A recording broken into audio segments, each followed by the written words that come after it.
Chers internautes, bonjour. Nous sommes aujourd'hui en compagnie de Pepi Escobar, analyste géopolitique indépendant qui a écrit notamment pour Leisure Times, Russia Today, Sputnik, Counterpunch, Strategic Culture Foundation, Telesur et Il Giornale. Pepi, bonjour. Bonjour. Bonjour everybody. Hi everybody. Et c'est un plaisir d'être avec vous. Nous allons évoquer la situation au Brésil, notamment autour de la présidente Dilma Rousseff, contre laquelle est actuellement en cours une procédure de destitution.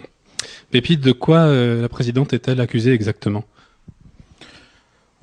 C'est une très longue histoire.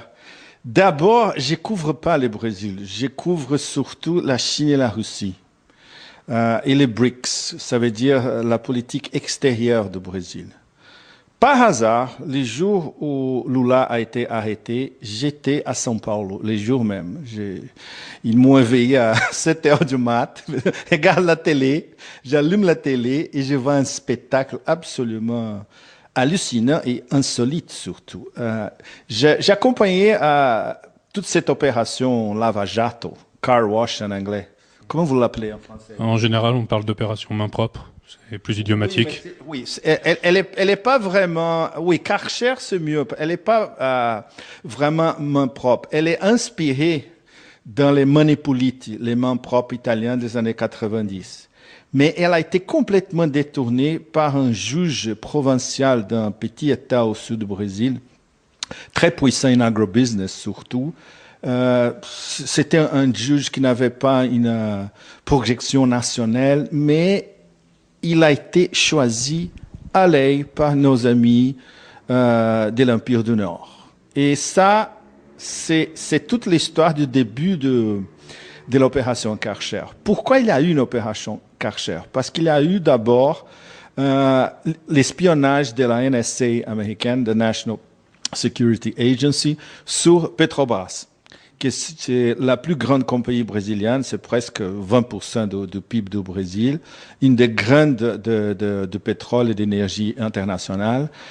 Et c'est vrai, les systèmes politiques brésiliens étaient toujours extrêmement corrompus. Ça veut dire, c'est un héritage des élites brésiliennes, qui sont des élites arrogantes, ignorantes, sclavagistes, intolérantes, et qui s'y autodésignaient comme les conducteurs du destin du pays. Et ça depuis 400 ans et surtout les 200 dernières années, dès l'arrivée de la cour de Portugal au Brésil au début du 19e siècle. Alors c'est une longue histoire de domination et c'est, on peut dire, entre 50 et 120 familles surtout, des riches propriétaires de latifundios, comme on dit, propriétaires ruraux, et quelques-unes qui sont en train de l'industrialisation, 4 familles qui contrôlent les médias, surtout 90% des médias du Brésil. Ils se considèrent vraiment les seigneurs du Brésil. Et c'est ce qui s'est passé dès le premier gouvernement Lula. On a eu 2 gouvernements Lula, Dilma phase première, et on est au milieu de Dilma phase 2. Il a eu pour la première fois les pauvres du Brésil, les exclus, les prolétariats brésiliens urbains et une bonne partie du campésinat au Brésil. Pour la première fois, ils ont accédé à la classe moyenne, même si c'était pas une haute classe moyenne, au moins à la classe moyenne. Ils sont devenus consommateurs et ils étaient reconnus comme citoyens avec des pleins droits. Et, par exemple, ils ont acheté sa première maison, ils ont acheté sa première télé digitale, ils ont voyagé en Europe, aux États-Unis pour la première fois dans leur vie.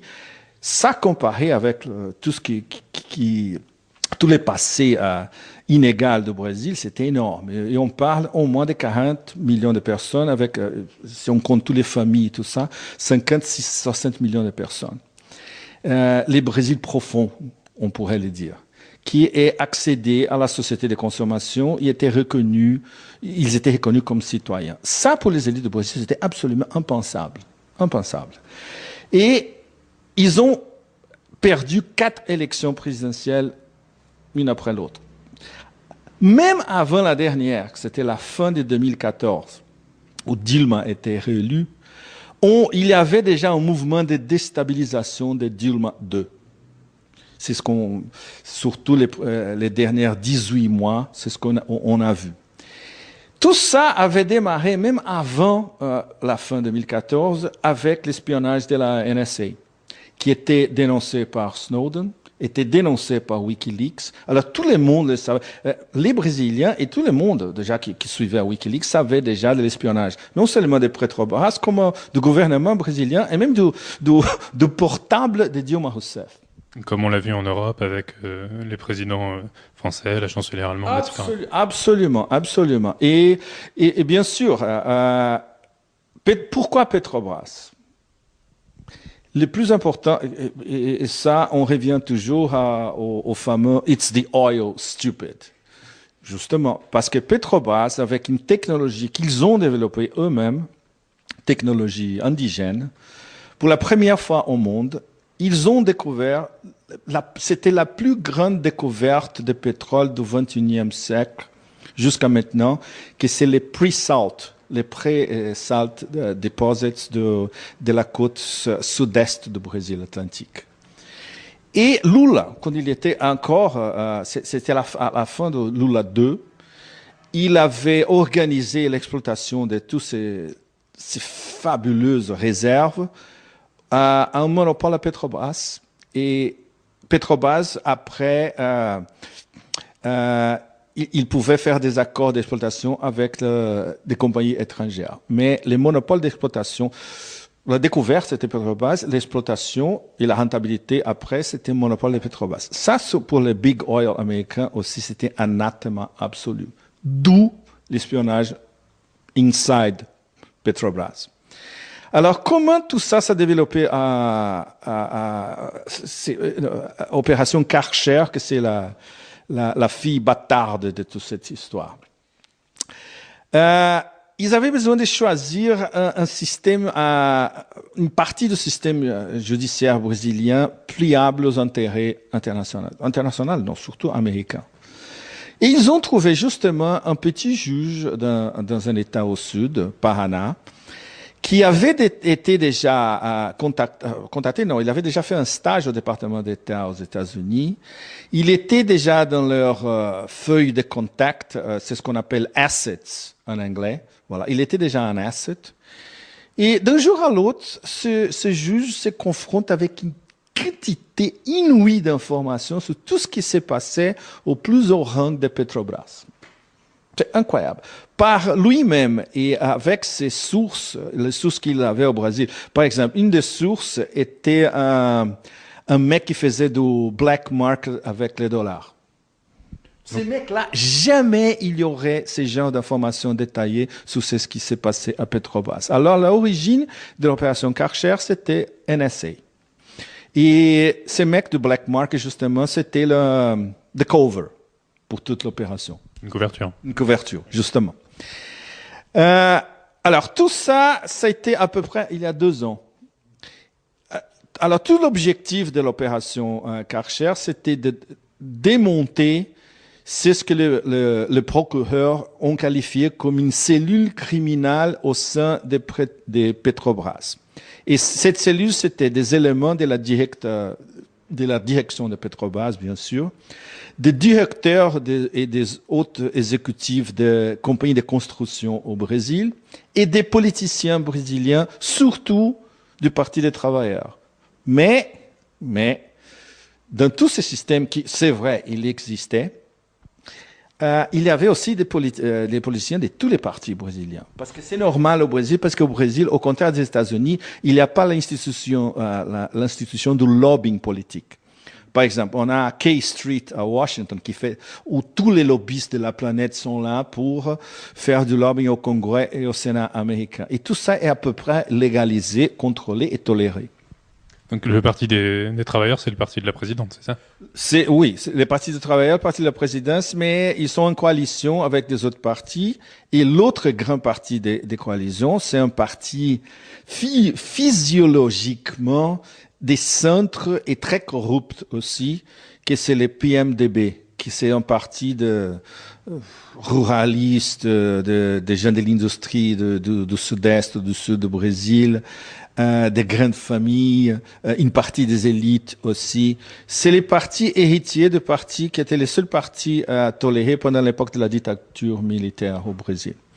Et c'est ça le problème, parce que alors on a deux problèmes dans tout ça. C'est le problème du PT en soi, qui c'est l'absence des cadres de haut niveau, et le fait qu'ils ont fait une alliance avec un parti absolument dégueulasse en termes de corruption interne, en termes de faire des deals, de faire des négociations souterraines très douteuses et très corrompues. Et il faisait partie du gouvernement. C'est le parti de ces vice-présidents qui certainement va prendre la place de Dilma après l'impeachment. Qui s'appelle? Il s'appelle Temer. Temer, c'est un politique physiologique. C'est genre de mec, un équivalent, c'est ces politiciens qui restent toujours à Paris ou qui restent toujours à Washington pour faire des combines. Ça, c'est l'équivalent brésilien. C'est Temer, justement. Il n'a aucune expression nationale. Il était toujours dans l'ombre. Son niveau d'approbation, pour vous dire maintenant, c'est 1%. 1%. Ils ont fait déjà 3 ou 4 enquête nationale et il dépasse pas, il arrive presque aux 2%, mais c'est ça. Ça veut dire, s'il y a un gouvernement Temer, et ça c'est très possible les prochains jours, c'est j'ai déjà appelé un walking dead gouvernement, complètement. Et comment ils vont gouverner, c'est pratiquement impossible. Surtout parce qu'il y aura des manifestations presque toutes les semaines au Brésil. Mais ça, c'est une autre histoire. On était sur Karcher. Comment Karcher a développé? Alors, ces juges provinciaux, avec un team de procureurs régionaux et quelques procureurs nationaux aussi, ils ont identifié quelques nœuds forts sur Petrobras. Ils ont fait la connexion Petrobras et les compagnies de construction. Ils ont indicié beaucoup de gens, mis à examen beaucoup de gens. Et quelqu'un a été arrêté, justement, inclus les directeurs d'une des plus grosses compagnies de construction au Brésil, que c'est un équivalent brésilien de Bouygues, pour vous donner une idée, que c'est Odebrecht. C'est une énorme compagnie, très présente en Afrique, au Moyen-Orient. C'est un de fleurons de l'industrie brésilienne internationale. Et ça, c'est très intéressant aussi, parce qu'on trouve Petrobras et on trouve Odebrecht dans les mêmes paniers. Sont deux compagnies nationales indigènes très fortes et de présence globale, et elles sont justement visées dans toute cette investigation. C'est pas par hasard non plus. Du point de vue bien sûr, des intérêts impérial. Et les intérêts impériaux, c'est toute l'histoire de comment on va contrecarrer les BRICS. Et ça, c'est le plus important de tout ça. Les BRICS, bien sûr, vous le savez, c'est Brésil, Russie, la Chine, Inde et Afrique du Sud, qui c'est l'organisation qui contrecarre, on peut dire, l'hégémonie OTAN partout dans le monde. Et surtout très forte la Chine. Chine et Brésil, les relations sont très très fortes parce que les premiers marchés maintenant du Brésil, d'après, ça fait quoi, 5 ou 6 ans, c'est déjà la Chine. Avant, c'était les États-Unis, maintenant, c'est la Chine. La parcerie stratégique Russie-Chine. Le fait que le Brésil et la Russie aussi, surtout les dernières années, ils ont approfondi leurs relations d'une façon inimaginable il y a 10 ans, disons. Et tout ça pour les États-Unis, c'est anathème absolu. Mais alors comment cette opération Karcher finit par aboutir sur une procédure de destitution? Justement, et c'est ça que c'est très difficile d'expliquer ça partout dans le monde. Et j'ai des demandes de partout, des Européens, des Canadiens, des Américains, les gens en Asie et tout ça. Et c'est très compliqué d'expliquer ça en 5 minutes. Parce qu'il n'a aucune relation entre cette investigation et les processus d'impeachment qui va, les dénouements au Sénat maintenant.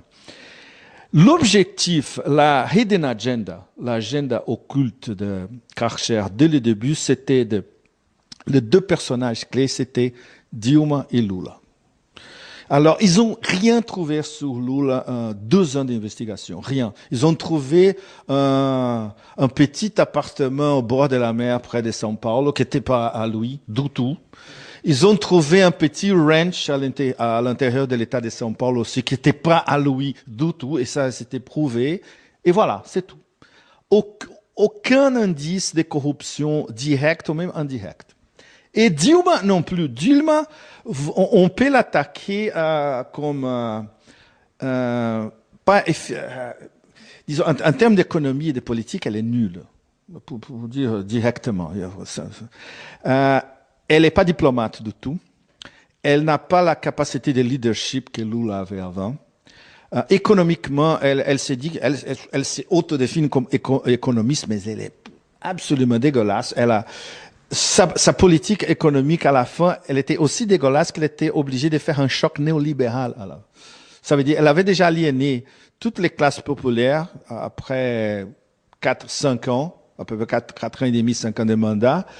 Et pour remédier ça, elle a mis un ministre des Finances qui était un néolibéral, elle a fait un choc néolibéral et la situation économique du Brésil est encore pire qu'il y était il y a 2 ans.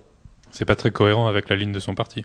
Du tout! Ça veut dire, elle a aliéné la base, elle a aliéné toute la base collective de la gauche au Brésil et en plus, en termes de organiser l'économie, c'était un désastre absolu. Pourquoi? Parce qu'elle n'écoute pas. Et ça, justement, mes meilleurs contacts à São Paulo, Brésil, me disent tout le temps. Toutes ces réunions, elle n'écoute pas. Elle arrive déjà avec ses décisions.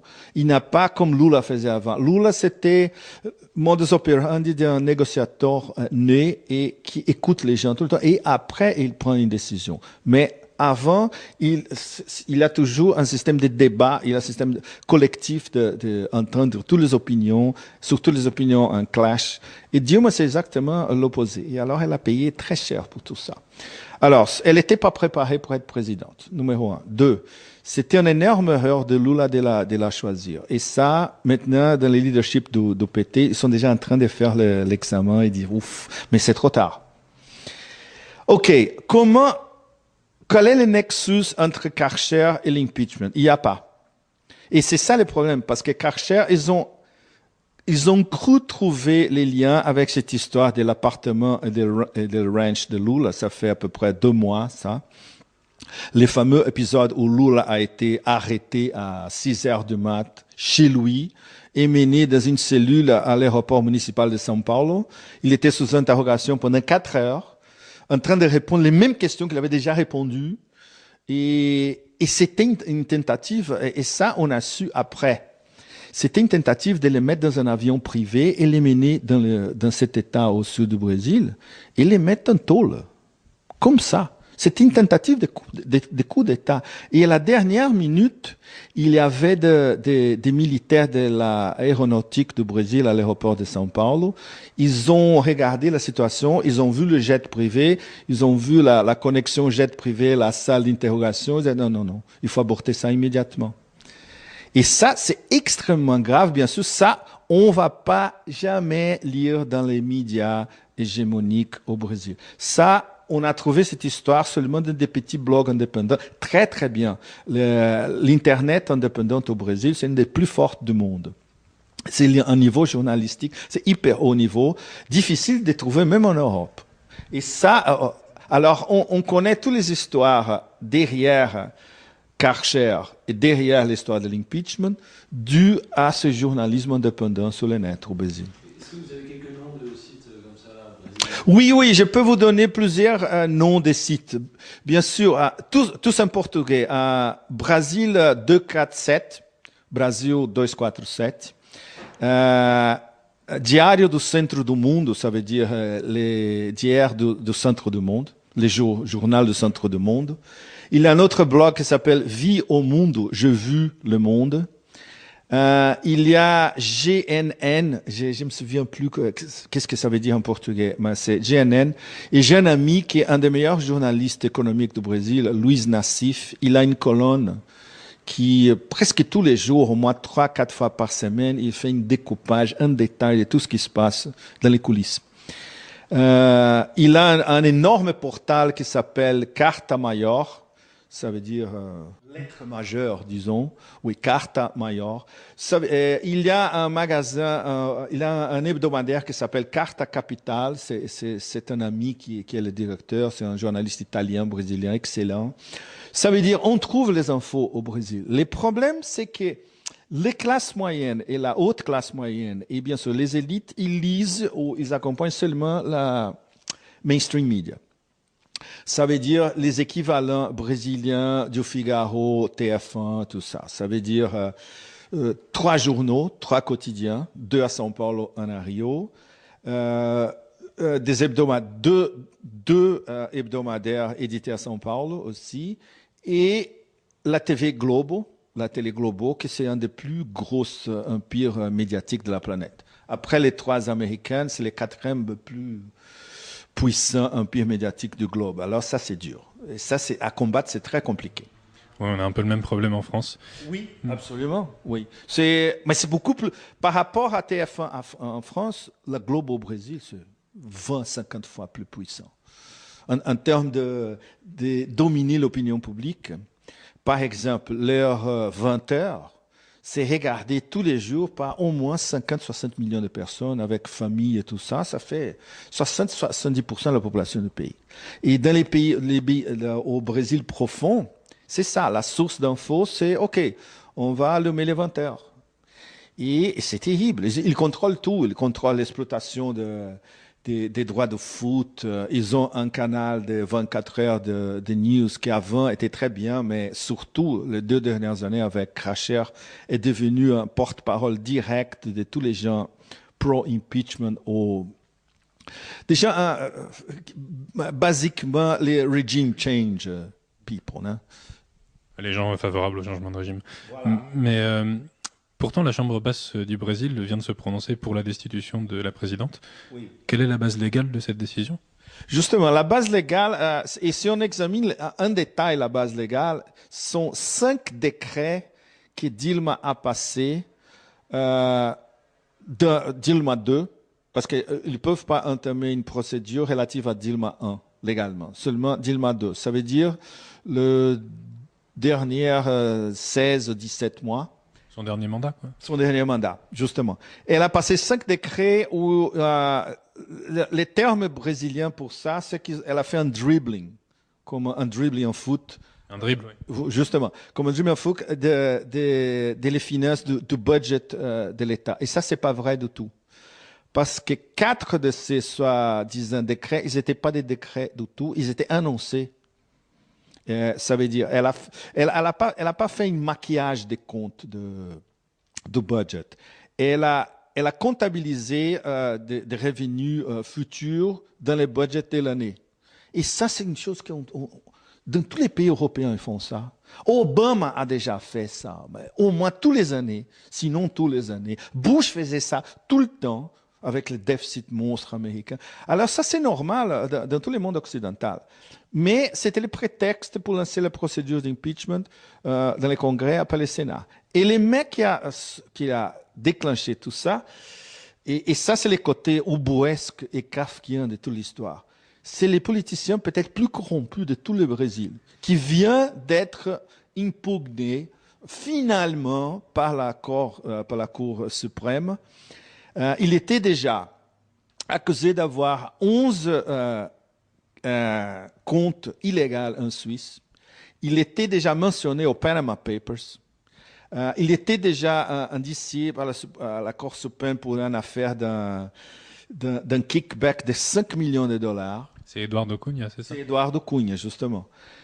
Et bien sûr, c'est lui qui a organisé tout ça au Congrès parce qu'il domine une bonne partie du Congrès du Brésil parce qu'il est l'organisateur d'un système de financement des campagnes politiques absolument inégal. C'est lui. C'est le roi du financement des campagnes. Et comme tout ça au Brésil n'est pas réglé du tout, ça veut dire des contributions viennent de tout ce qu'on peut imaginer. Et tous ces congressmen, membres du Parlement, sont directement, ils les contrôlent, directement ou indirectement. Alors, ils savaient qu'il y avait the numbers, les numéros de vote suffisants pour faire passer ça. Et bien sûr, tout s'était organisé. Il est du même parti du vice-président Temer. Alors, cette alliance Cunha-Temer, c'est l'alliance de l'impeachment. Et Et est-ce que... ça n'a rien à voir avec Karcher parce que Cunha était déjà sous le viseur de Karcher. Temer, c'est Dilma est accusé par Karcher. Temer aussi parce qu'il était le vice-président. Ça veut dire qu'il était au courant de tout. Donc est-ce qu'il faut s'attendre à un même résultat au Sénat? Oui, il faut s'attendre même parce qu'ils ont les numéros de vote suffisants au Sénat. Ça veut dire Dilma va être mis hors de jeu pendant 180 jours. Et pendant ces 180 jours, théoriquement, le Sénat va débattre la motion de impeachment. Mais tout ça, comme c'est le Brésil, le Brésil est le pays de carnaval. Tous ces stéréotypes du Brésil s'appliquent. Carnaval, football, combine et tout ça. On ne sait pas qu'est-ce qui va se passer demain. Tu imagines 180 jours que au Brésil, c'est plus qu'une éternité. Vous savez, ça va dépendre de plusieurs facteurs. Un, c'est la impopularité de soi-disant gouvernement intérim Temer. Deux, qu'est-ce que la Cour suprême va faire? Parce qu'elle a besoin de mettre en tôle Cunha, mettre en tôle, parce qu'il est déjà, pour lui, c'est soleil carré déjà, et ça fait longtemps. Bon. Est-ce qu'ils vont oser le faire? Parce que jusqu'à maintenant, l'argumentation de la Cour suprême, ah non, on ne peut pas interférer sur le législatif, parce qu'on est le judiciaire. Le problème, c'est que les judiciaires législatifs au Brésil, ils sont très, très politisés. Ça veut dire il y a des membres de la Cour suprême qui sont ouvertement pro-impeachment, ou anti-Lula, ou anti-Dilma, ou anti-PT. Et ça, c'est directement, live, on TV. Et alors, cette séparation des pouvoirs au Brésil, elle ne s'applique plus. Et c'est ça le problème, parce que les gens qui ont organisé les coups, qui sont associés aux gens qui ont organisé Karcher, les deux objectifs sont écarter Dilma, écarter Lula, ça veut dire écarter la leadership de PT, et criminaliser les PT comme un parti corrupt, ça veut dire les criminaliser et les éloigner d'aucune possibilité d'un succès électoral à partir de maintenant. Alors c'est un projet très complexe et très long terme. Donc pour l'éloignement de Dilma, ça a l'air d'être plutôt bien parti, mais pour Lula? Exactement, c'est bien parti du point de vue d'éloigner Dilma, absolument. Et ça dépend justement de ce fameux 180 jours d'analyse du mérite de la question. Il y a déjà par exemple, la Cour suprême au Brésil est très divisée. On peut à peu près dire qu'ils sont à peu près divisés entre trouver les mérites de la question appropriés et il y a une partie qui n'a même pas évalué les mérites de la question. Et s'ils le font, ils vont immédiatement conclure que c'est complètement bidon, l'histoire. Et c'est ça le problème. Le problème, c'est que la Cour suprême est déjà hyper politisée. C'est comme la Cour suprême aux États-Unis, la même chose. Disons, si elle était plutôt républicaine pendant Bush, maintenant c'est la même chose. Elle est plutôt pro-impeachment au Brésil. La réaction populaire, très important. S'il y a des manifestations monstres à partir de ces mini-impeachment de Dilma après le Sénat, s'il y a une espèce de coalition de toutes les forces de la gauche au Brésil, ça serait impossible de gouverner le pays. Et ça, Temer va voir dans sa première semaine comme soi-disant président. Troisième chose aussi, c'est la possibilité qu'il y a une alliance entre les partis de Temer et Cunha, les PMDB, et les ex-social-démocrates convertis en néolibéral, que c'est les partis PSDB, d'où l'ex-président Cardoso, un grand admirateur de la France, toujours, et de Tony Blair aussi, en même temps, et de Bill Clinton. Très copain avec Blair et Clinton, un Cardoso, ça veut dire son agenda, c'est l'agenda de Clinton et Blair. Alors, on connaît déjà qu'est-ce qu'il veut faire avec le Brésil. Et surtout anti-BRICS complètement, anti-Russie et Chine surtout.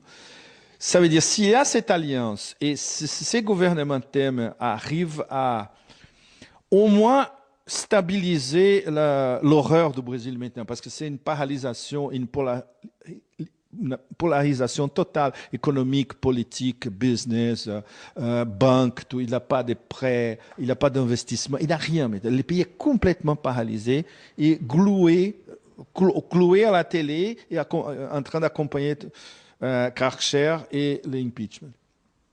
S'il y a un minimum de succès au moins de baisser l'inflation, disons, et alors ça crée un énorme problème pour les forces progressistes au Brésil parce que les classes moyennes et même une partie des forces de gauche vont dire au moins le pays maintenant est stabilisé. Je ne crois pas que ça va se passer comme ça, mais il faut toujours garder ce scénario. Et l'autre élément très important, c'est jusqu'à quel point Karcher va arriver en termes d'essayer de criminaliser Lula. Parce qu'ils ont essayé au moins 2 fois et ils n'ont pas arrivé, mais ce n'est pas fini du tout. Parce que ça, c'est l'objectif numéro 1. Parce qu'ils savent aussi, et tout le monde le sait au Brésil, et toutes les enquêtes prouvent déjà, s'il y a une élection en 2018 et Lula est là, il va gagner. Il va se classifier au premier tour et au deuxième tour, c'est à lui. Parce qu'il a tout. Il connaît tous les pays, il a toute la base partout. Il lui faut seulement régimenter ses bases, faire une purge au top du PT, parce qu'il y a une énorme corruption dans tous les rangs de PT, en fait. S'il arrive à faire ça, et il a 2 ans pour faire ça, ça va marcher. Ça va marcher pour lui. Et c'est ça le problème des élites du Brésil. Ils ont fait tout ça pour criminaliser les PT, pour noyer Lula. Et à la fin, on peut voir absolument l'inverse. Les retours de Lula en 2018. Alors, et ils ont tout essayé, comme je vous avais dit dès le début. Avant la victoire de Dilma, à fin 2014, ces processus étaient déjà déclenchés. Alors, il y a l'élément brésilien interne, que c'est la vengeance des élites contre les PT et surtout contre la figure de Lula. Et l'élément externe, c'est super important, que c'est casser un des BRICS, mais d'une fois pour toutes. Ça veut dire casser la relation Brésil-Chine, casser la relation Brésil-Russie, éliminer le Brésil de BRICS en termes de la banque de développement de BRICS, tous les summits annuels où les sommets annuels où le Brésil, la Russie et la Chine sont toujours ils s'entendent très très bien. Dès les sommets qui étaient au Brésil, les sommets Yekaterinbourg en Russie, tout ça.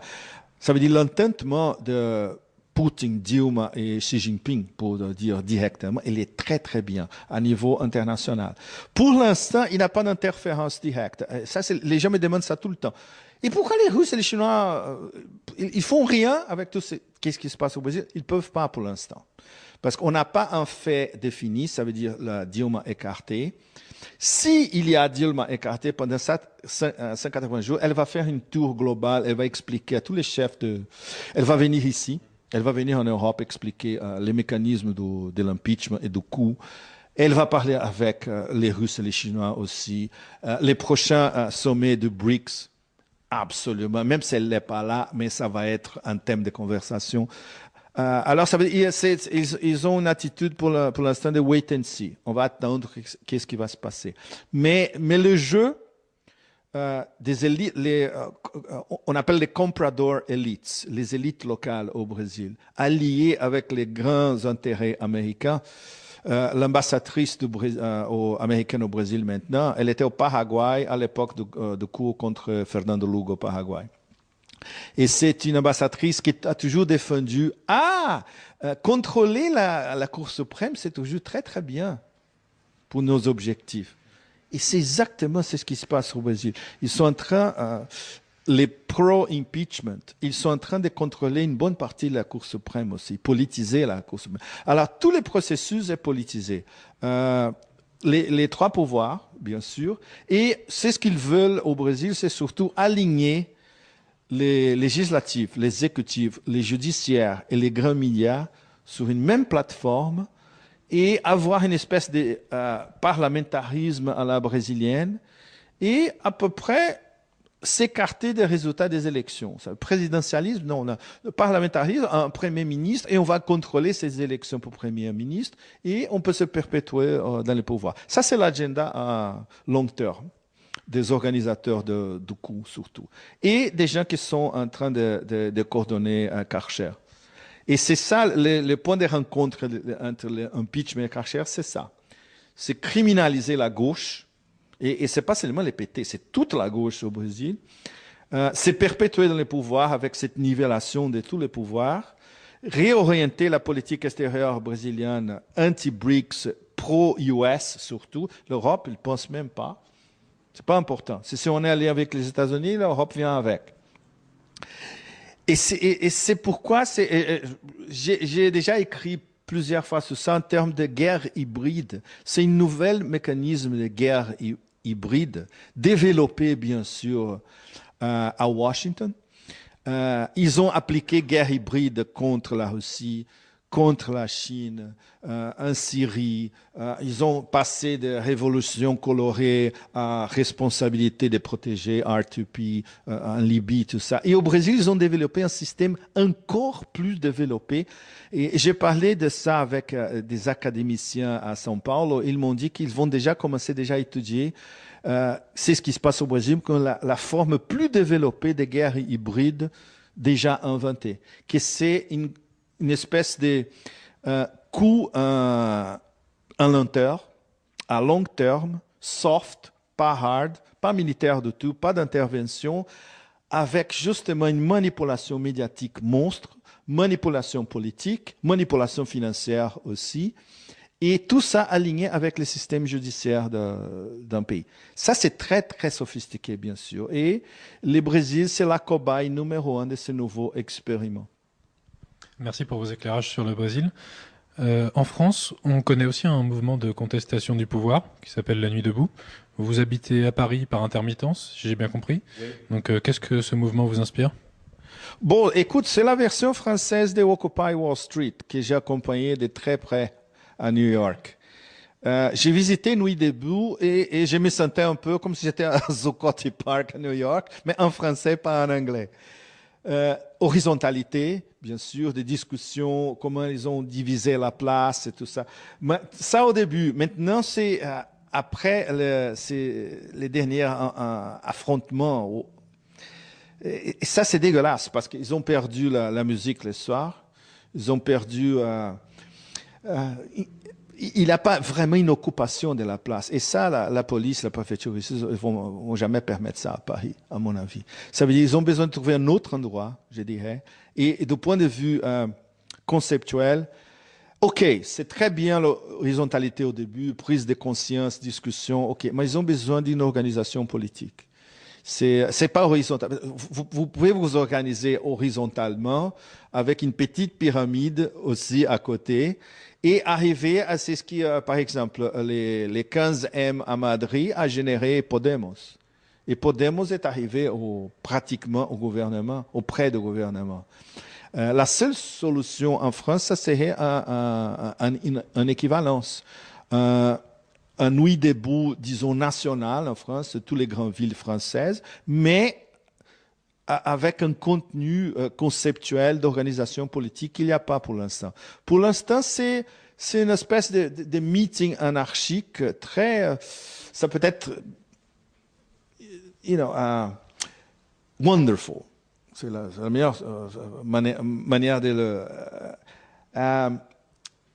pour les esprits, bien sûr, mais du point de vue de pratique, il ne va pas aboutir à quoi que ce soit s'il continue comme ça. Beaucoup de potentiel, mais du mal à le réaliser, quoi. Oui, exactement. C'est la méthode. Et écoute, nous sommes dans les pays du discours de la méthode. Alors, il faut... il le faut, vite. Merci beaucoup, Pépi. Merci, c'était un plaisir d'être avec vous. Excusez-moi pour mon français de taxi driver de Kaboul, mais ben voilà. Il est bien meilleur. Votre français est bien meilleur que mon portugais. T'as pas besoin de parler portugais, au moins que si tu vas au Brésil pour faire des campagnes contre l'impeachment.